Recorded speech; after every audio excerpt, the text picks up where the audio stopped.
Have you ever experienced the hair on the back of your neck stand up as you were taking out the trash? Today's story is a creepy encounter from Reddit user TheGloriousFig. Now let's get into the story. For a little over 5 years, I've lived in a college town in southern Indiana. When I first moved here, my at-the-time girlfriend and I were both working in fast food. So we lived in an embarrassingly small apartment in a dingy and unsettling building. One night we had a run-in with someone that shook us so deeply we started looking for a new apartment that very night. First, I should explain the building a little. The halls were in the shape of a giant T, with exits at the ends of 2 of the 3 sides. The third side housed the community washer and dryer, directly across from our door. Our usual route in and out of the building was to take the main door, walk 30 to 35 feet to the T, and go left all the way to the end. When standing right outside our door was when the halls looked most unsettling, as it was a straight shot of maybe 70 feet to the other exit. The walls were a yellowish stained white with sterile, harsh overheads and plain brown doors with little peepholes lining both sides. It was generally uninviting. We were aware that the surrounding community was just a little sketchy, given its reputation and the handful of stories we'd heard, so when the trash needed taken out, the duty fell on me. I didn't mind. I'm a big guy, 6'1" and about 300 pounds with a fair amount of muscle, but taking the trash out at night always gave me the creeps anyway. In our year living there, I'd only seen 2 of our neighbors.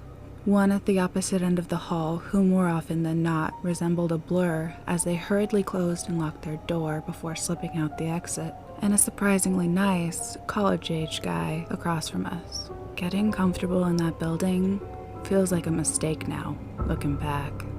6 or so months into living there, the trash had gotten full later at night while cooking dinner. My girlfriend said, "I'll get the tacos ready, you run the trash out."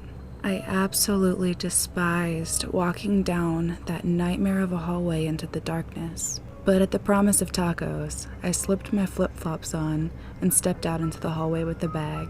I closed the door behind me, and when I looked up, my heart stopped. At the other end of the hallway stood a large man, even by my standards. He didn't look very heavy, but he was certainly taller than me. He wore a large coat over a hoodie and sweatpants.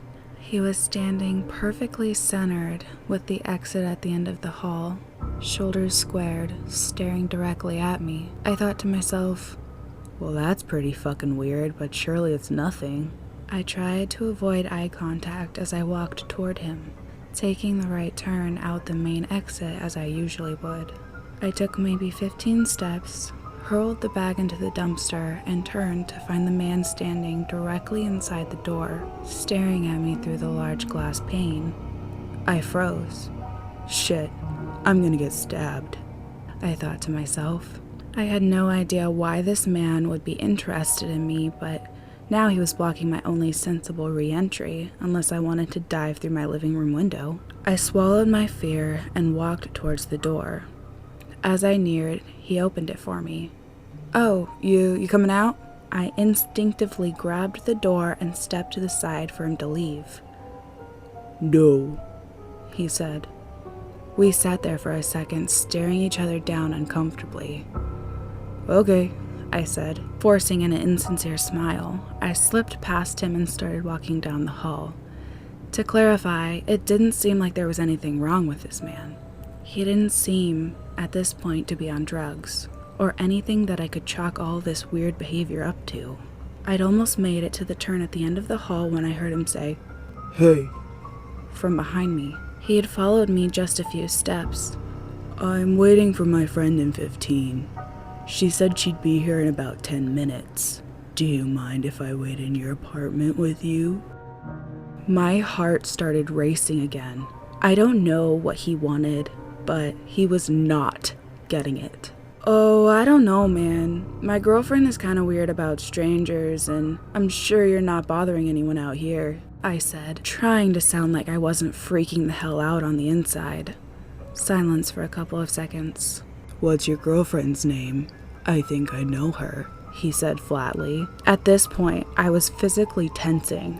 preparing to fight this guy off if I needed to, and I think my discomfort was beginning to show on my face. Against my better judgment, I said only her first name, almost as a test.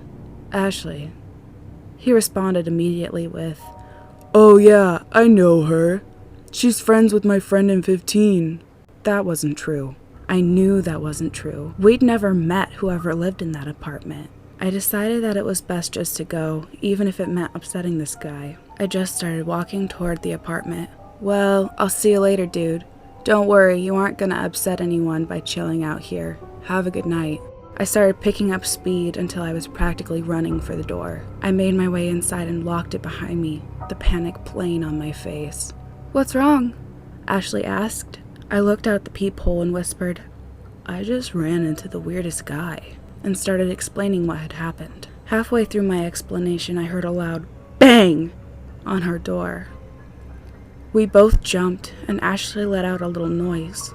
I looked through our peephole again, and to my shock and absolute horror, this man was standing outside our door, staring into the peephole only inches away. I could see him mouthing something, but couldn't tell what. I grabbed a kitchen knife and mouthed for Ashley to call the police.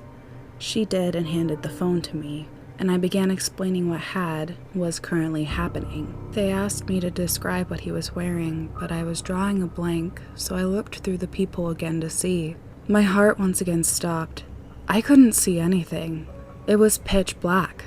I told the officer, and they rushed someone out just in case this man meant us harm. Almost half an hour later, things were quiet until there was a knock at the door. A police officer made himself known, so I opened up. I could then tell why I couldn't see anything. The man had climbed on top of the dryer, taken down the panel in the ceiling, and taken the bulbs out of the fixture in front of our door. They said they'd searched the entire property and found no sign of anyone that didn't belong there. Now my wife and I live in a much better, safer community, and I still always wear my gun when I take out the trash. Hey guys, this is Crimson Siren. I'm sorry that my voice sounds a little crappy today. I'm not sure what's going on, but it's a little deeper and crackly. Today's story was posted by TheGloriousFig on the subreddit Creepy Encounters. If you really liked this video, hit like and subscribe for some new content. If you're so inclined, you can also follow me on Twitter and Instagram. If you would like to submit your own stories, you can slide it into my Twitter DMs or email it to me with the email linked below. Alright you guys, stay safe, lock your doors, and I'll see you in the next video. Bye.